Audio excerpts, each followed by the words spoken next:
Карабах – это Азербайджан. И восклицательный знак.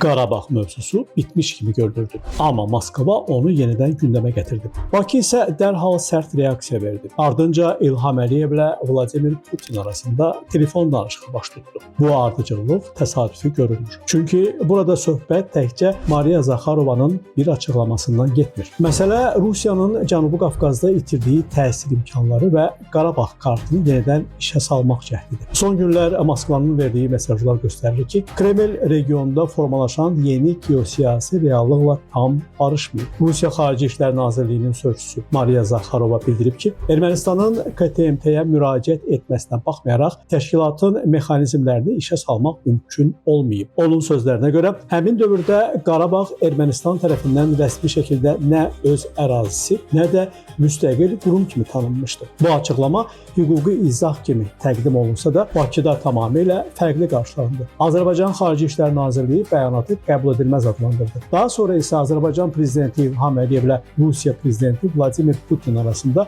telefon danışığı baş tutdu. Bu telefon danışığı hadisənin əsl çəkisini göstərən əsas məqam oldu. Çünki Qarabağ mövzusu son aylarda faktiki olaraq regionun əsas siyasi gündəmindən çıxmağa başlamışdı. Azərbaycanla Ermənistan arasında sülh mətninin paraflanması baş verib. Etimad quruculuğu prosesi davam edir. İqtisadi əlaqələr genişlənir. Başqa sözlə, uzun illər Cənubi Qafqazın əsas qarşıdurma mövzusu olan Qarabağ əvvəlki siyasi təsir gücünü itirməyə başlayıb. Məhz bu mərhələdə Moskvanın yenidən Qarabağ və KTMT mövzusuna qayıtması diqqət çəkir. Politoloq Məhəmməd Əsədullahzadənin fikrincə, Rusiya Xarici İşlər Nazirliyinin Dağlıq Qarabağ məsələsini yenidən gündəmə gətirməsi və bunu Ermənistanla bağlaması qəbul edilməzdir. Onun sözlərinə görə, Moskva bu mövzudan Azərbaycana qarşı siyasi alət kimi istifadə etməyə çalışır. Bu qiymətləndirmənin arxasında mühüm geosiyasi məntiq dayanır. Uzun illər Qarabağ münaqişəsi Rusiyanın Cənubi Qafqazdakı əsas təsir rıçaqlarından biri olub. Münaqişə davam etdikcə Moskva həm Bakı, həm də İrəvan üzərində təsir imkanlarını qoruyurdu. Lakin Azərbaycanın suverenliyini tam bərpa etməsi və Ermənistanın əvvəlki Qarabağ siyasətindən uzaqlaşması bu mexanizmi zəiflətdi. İndi Kreml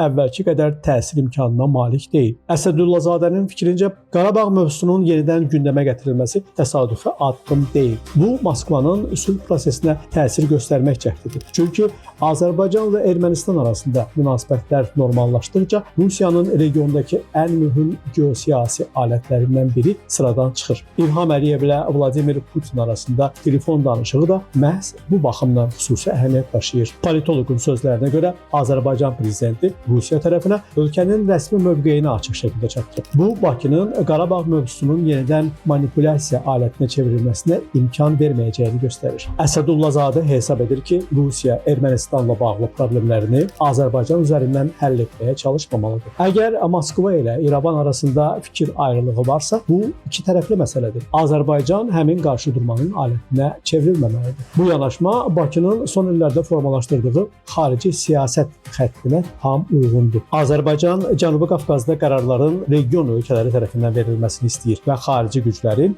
köhnə münaqişə gündəmini yenidən aktivləşdirməsinə qarşı çıxır. Moskvanın hazırki vəziyyəti də diqqətdən kənarda qalmır. Rusiya-Ukrayna müharibəsi ilə məşğuldur. Qərblə qarşıdurma dərinləşib. Ermənistanla münasibətlər əvvəlki səviyyədə deyil. İrəvan KTMT-dən uzaqlaşır. Belə şəraitdə Cənubi Qafqazdakı təsir imkanlarının azalması Kremlin əsas narahatlıqlarından birinə çevrilir. Məhəmməd Əsədullahzadənin fikrincə, Moskva regionda gərginlik yaratmaq üçün əvvəlki mexanizmləri yenidən işə salmağa çalışır. Lakin artıq əvvəlki nəticəni əldə etmək çətin görünür. Qarabağ mövzusu Azərbaycanın suverenlik məsələsi kimi bağlanıb. Ermənistanla sülh prosesi isə yeni mərhələyə keçib. Buna görə də telefon danışığı, rəsmi reaksiya və Zakharovanın açıqlaması birlikdə oxunanda ortaya aydın mənzərə çıxır. Moskva keçmiş münaqişə gündəmini yenidən aktivləşdirməyə çalışır. Bakı isə həmin imkanın artıq bağlandığını göstərir. Və bu dəfə fərq ondadır ki, Qarabağ artıq geosiyasi rıçaq deyil, Azərbaycanın tam nəzarətində olan